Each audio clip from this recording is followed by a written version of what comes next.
बिस्मिल्लाहिर्रहमानिर्रहीम। अस्सलाम वालेकुम। हार्वर्ड एकेडमी की तरफ से आपको खुश आमदीद कहते हैं। Harvard academy CSS PMS federal public service commission और इसके अलावा NTS के टेस्ट ऑनलाइन ऑफ़र कर रही होती है। अगर आप हमारा कंप्लीट कोर्स कोई भी ज्वाइन करना चाहते हैं तो आप हमारी वेबसाइट को विज़िट कर सकते हैं www.harvardacademy.com। और हम कवर कर रहे हैं इलेक्शन एक्ट 2017 और उसका आज का हमारा सेशन नंबर है 50।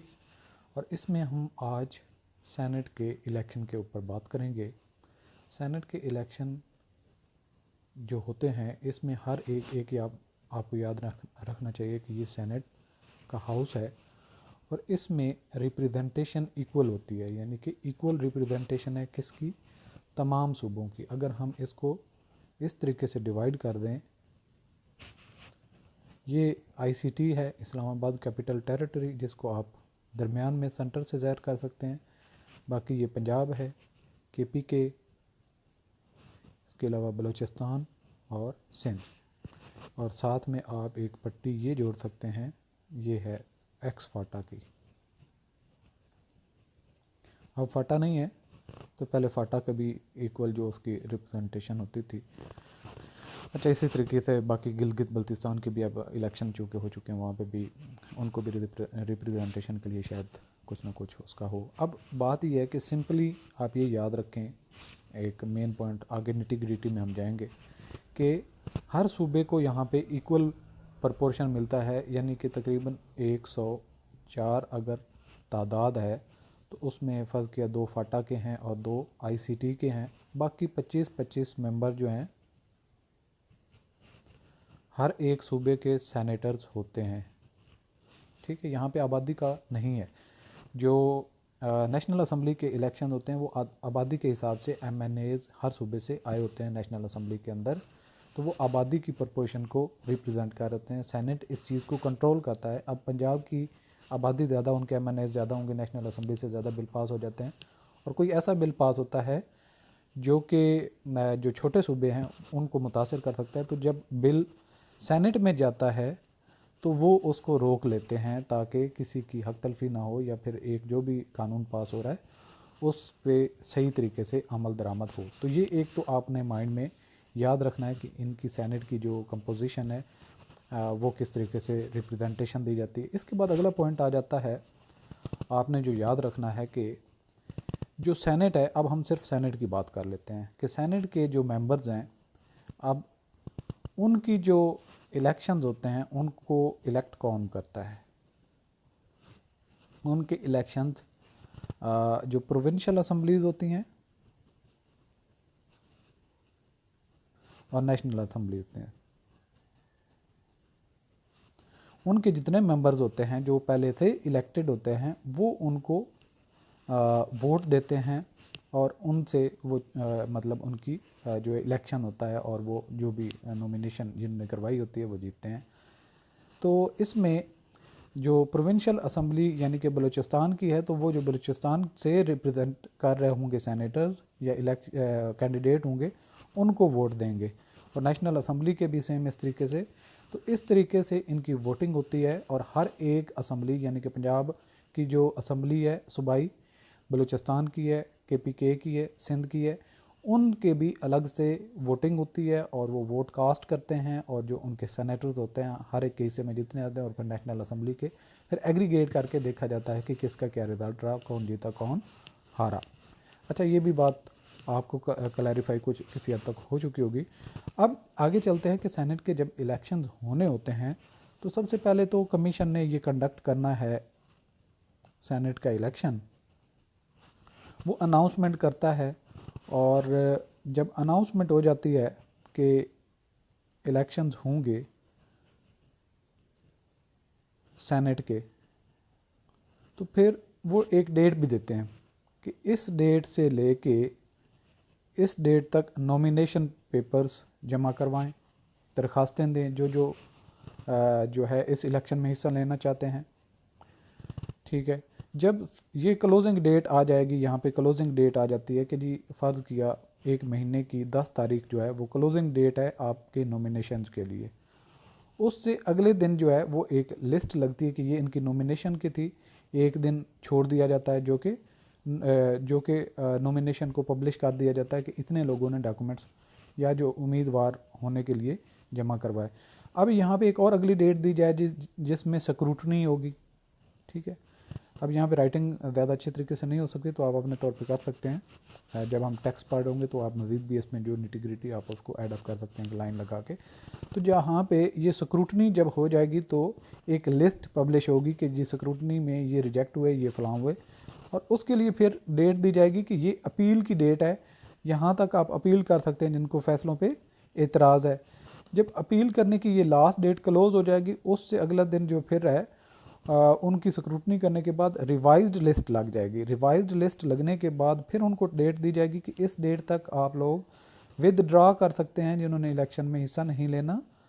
तो विदड्रॉल की डेट के बाद और कम अज़ कम जो रिवाइज नोटिफिकेशन है उसके तकरीबन कम अज़ कम 7 दिन तो होने चाहिए, उसके बाद इलेक्शन की डेट अनाउंस की जाती है। और इस दौरान में जो रेस्पेक्टिव आर होता है, यानी कि अगर बलूचिस्तान का है, सिंध का है या किसी भी सूबे का है, वो बता देता है जब नोटिफिकेशन होता है कि सेनेट के इलेक्शन होंगे, वो बता देता है कि मैं इस एरिया का आरओ हूँ, रिटर्निंग ऑफिसर हूँ, तो जिन्होंने नॉमिनेशन पेपर्स जमा करने हैं वो मेरे फिर फ़लाँ ऑफिस की जगह है और उसकी टाइमिंग है, आप अपने डॉक्यूमेंट जमा करवा सकते हैं और इसके लिए वो पब्लिक नोटिस भी पब्लिश करेगा।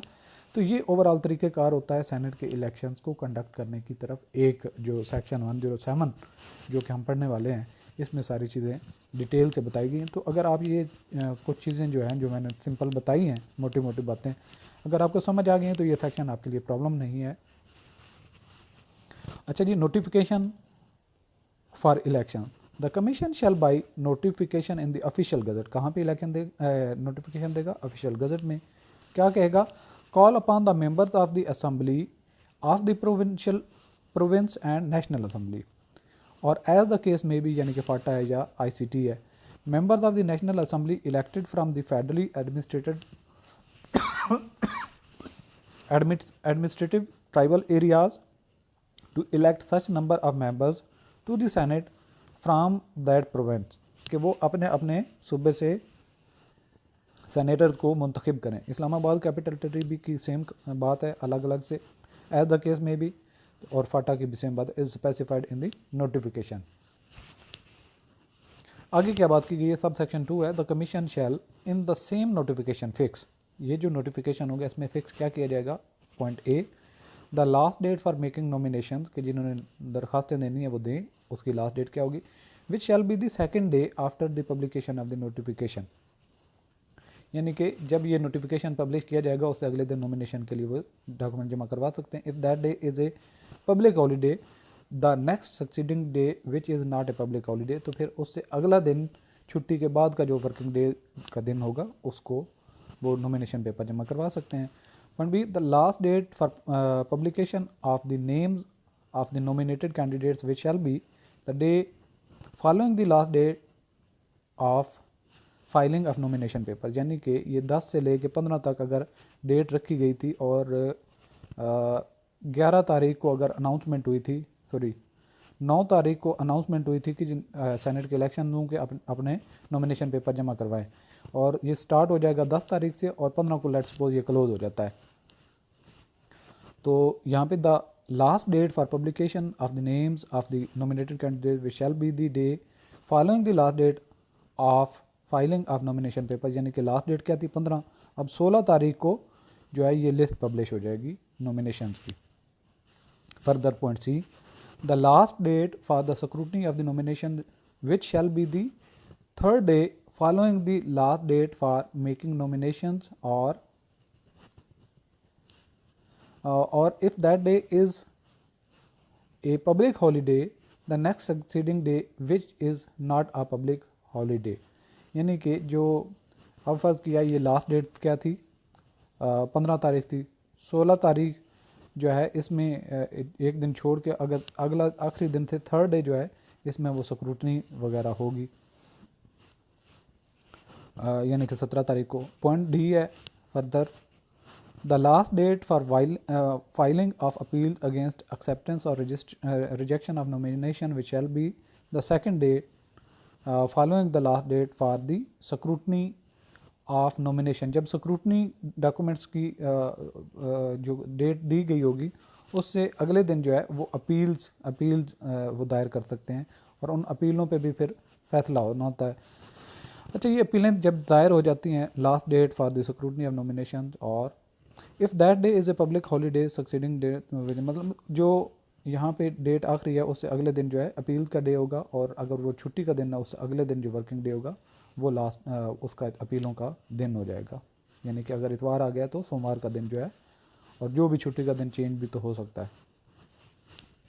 इसके बाद नेक्स्ट पॉइंट है the last date for the decision of appeal which shall be the second day following the last date for filing of appeals, और if that day is a public holiday the next succeeding day which is not a public holiday. तो उन पे फैसले क्या होंगे, जो अपीलों के दिन अपीलें दायर करने की आखिरी तारीख से अगला दिन जो होगा उसमें डिसीजंस दिए जाएंगे अपील के ऊपर। आगे फर्दर क्या कहा गया, the last date for publication of the revised list of candidates which shall be the day following the last date of the decision. जब अपीलों के ऊपर फैसले हो जाएंगे उससे अगले दिन जो है वो रिवाइज्ड लिस्ट जो है वो पब्लिश कर दी जाएगी नॉमिनेशन वाली। पॉइंट जी है further the last date for the withdrawal of candidature which shall be the day following the last day of the publication of the revised list of candidates if that day is a public holiday the next succeeding day which is not a public holiday। यानी कि जब अपीलों के बाद फैसले हो जाएंगे और उसके बाद रिवाइज्ड लिस्ट लग जाएगी, रिवाइज्ड लिस्ट के बाद अगला दिन जो होगा वो विदड्रॉल का दिन होगा, जिसने अपनी उम्मीदवार से दस्तबरदार होना है वो हो सकता है। Next point the date on which a poll shall if necessary be taken which shall be the date not earlier than the 7th day after the publication of the revised list of the candidates। अब revised ये withdraw होने के बाद फिर list लग जाएगी final, उसके बाद कम अज़ कम 6 दिन का गैप होना चाहिए, यानी कि 7वां दिन कम अज़ कम, यानी कि 7 दिन उसके दरमियान में हो, एक हफ़्ता हो, तो इससे ज़्यादा भी हो सकता है लेकिन इससे कम नहीं होगा। Subsection 3 है the returning officer shell with in 3 days after the publication of the notification under section subsection 1। यानी कि जो सबसेक्शन 1 में बात की गई थी कि कमीशन नोटिफाई करेगा नॉमिनेशंस के लिए, तो इसके 3 दिन के अंदर रिटर्न विद इन 3 days, ठीक है। गिव कौन, ये रिटर्निंग ऑफिसर क्या करेगा, give notice of the date specified by the commission in respect of election to the senate from the province.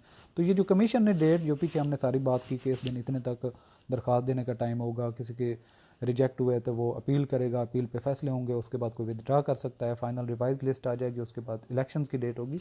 ये 4-5 पॉइंट हैं। तो ये जो डेट्स दी गई होंगी तो रिटर्निंग ऑफिसर इन्हीं को पब्लिश करेगा अपने रेस्पेक्टिव एरिया में जहाँ का वो रिटर्निंग ऑफिसर है। अगर किसी प्रोविंस का है या इस्लामाबाद कैपिटल टेरिटरी का है, इसके अलावा फेडरली एडमिनिस्ट्रेटेड ट्राइबल एरियाज़ हैं, एज द केस में B of which he is the returning officer and public notice shall be published at some prominent place in his office। तो अपने ऑफिस में वो किसी वाज़ेह जगह पर ये चीज़ का नोटिफिकेशन पब्लिश कर देगा।